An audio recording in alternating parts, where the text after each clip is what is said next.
Hello and welcome to the SiFly family. In this video, we're going to show you how to correctly assemble your eFoil. Read the user manual before use. If you're new to eFoiling, make sure to watch our How to eFoil guide in the link above. Lay the board upside down on its board bag or a soft surface.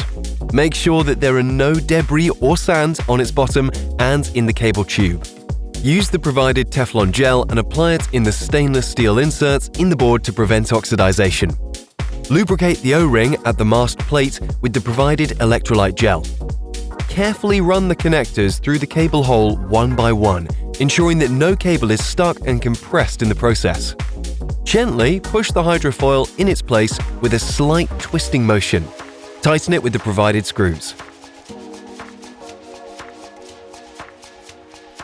Apply some Teflon gel to the 5 threaded inserts holding the wings in place.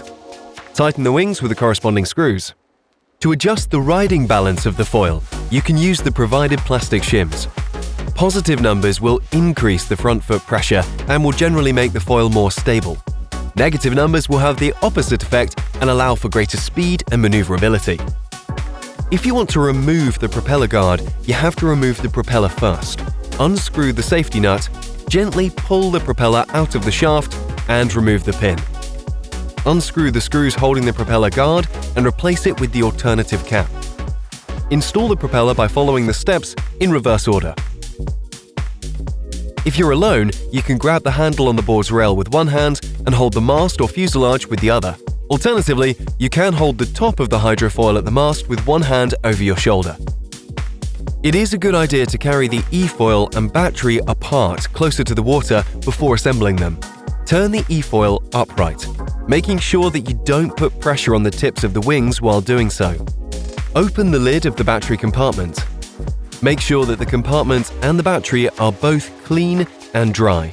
The rubber gasket and lid surface should be free from sand and debris to prevent water ingression. Lubricate all connectors with the provided dielectric gel to avoid oxidization.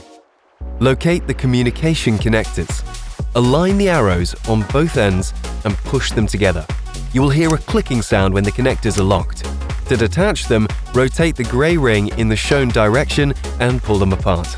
If you're not going to disassemble the eFoil between sessions, do not detach the communication connector to prevent water ingression. If you ever get the pins wet, wait until they are completely dry before connecting them to prevent pin oxidization. Carefully place the battery into its compartment and lock it by rotating the knob 90 degrees. Attach the black power cable by pushing the plug connector onto the black socket connector of the battery until you hear a click. The positive, red connector has a unique key so that it can't be attached to the wrong terminal. Align it sideways to the battery with its top pointing outwards as shown in the video and push it in. To remove the connector plug, push the little button on its side and pull it out gently. Close the lid and lock it in place with the latches. The magnet incorporated in the lid will activate the battery that will turn on the system. Once you hear the beeping tone from the monitor, your eFoil is ready to ride. Never spin the propeller for more than 2 seconds out of the water. The generated heat can damage the water seals and compromise the motor. Use the SiFly mobile app for Android and iOS to pair the remote control with your board for the first time. After each session, rinse the board and foil thoroughly with fresh water. Pay attention to the motor and rubber seals. Crystallized salt can damage both of them. In the case of water ingression in the battery compartment, clean it with fresh water and let it dry out before use. If you store your eFoil assembled for longer times, make sure to disassemble it every 3 to 4 weeks and apply Tef gel to the screws and inserts to avoid oxidization processes. Additionally, apply some dielectric gel to the communication and power connectors every once in a while to prevent electrolysis.